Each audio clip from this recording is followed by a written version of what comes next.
In front of me is POCO F8 Pro, and today I would like to show you how you can delete Google search bar from home screen.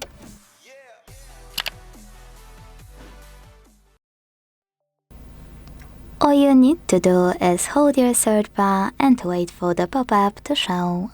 When it does, tap on remove and wait. As you can see, after a few seconds, my search bar was successfully deleted. If you wanna restore it, don't worry, I got you.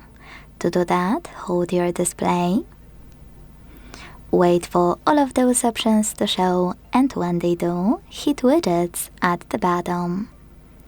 Then, instead of scrolling down, click at the top right corner, select Google app,